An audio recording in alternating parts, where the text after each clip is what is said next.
Hey class, so this is Peter Hinaga, and for today I picked an impromptu speech, and I picked the first prompt.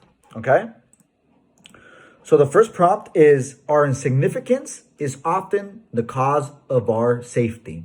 Okay, so this quote is by Aesop, and Aesop was a Greek fabulist and storyteller. Okay, he was credited with a number of fables now collectively known as Aesop's fables. He was born around 620 before Christ and died around 560 before Christ. So he was around 50 years old, 55, 56 years old when he died. Okay. So now that we know a little bit about Aesop, let's talk about his quote. So, the quote, our insignificance is often the cause of our safety. So what does this mean?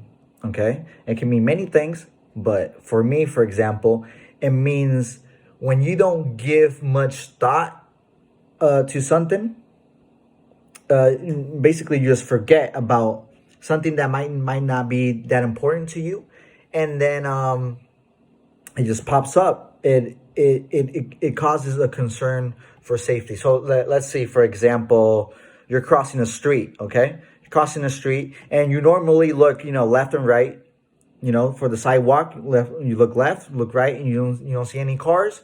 Then you start walking. So let's say one day you just by accident, or you just don't look. So are insignificance. And in this case, the insignificance is not looking to your left and looking to your right in case a car is coming.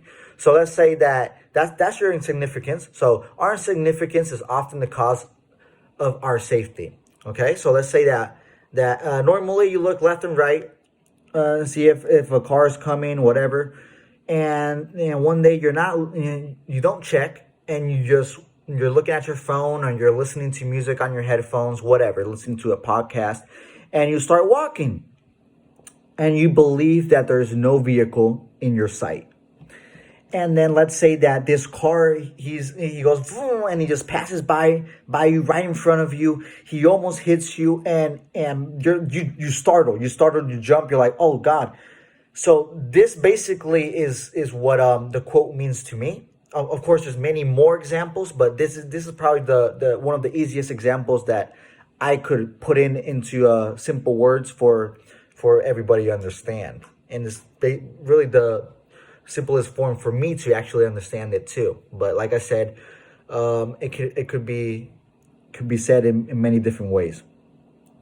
So to break it down once again, our insignificance is often the cause for our safety.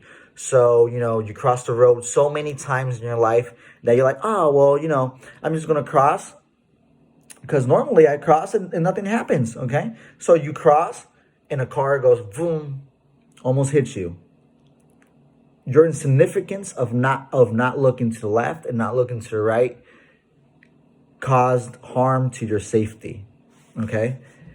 And in this case, nothing happened. Basically, the car didn't hit you, but in next time maybe the car does hit you.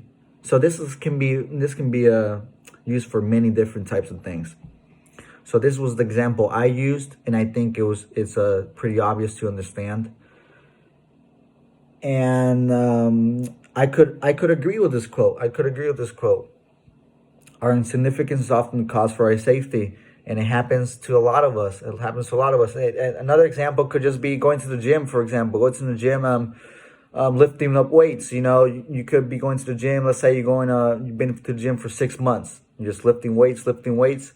And you're pretty confident you can lift, let's say, I don't know, 300 pounds, 400 pounds, bench press, deadlift, whatever.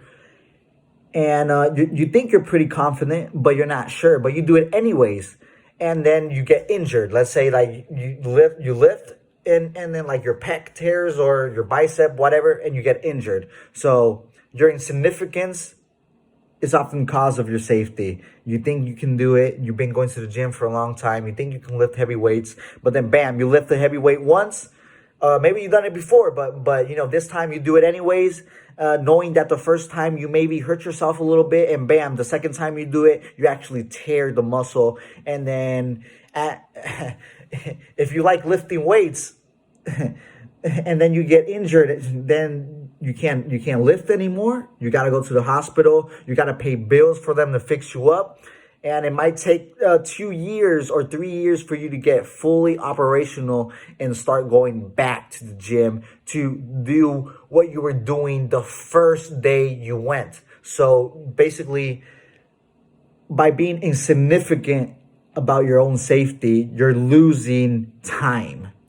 So those are two examples I used. Like I said, there are many, many more examples.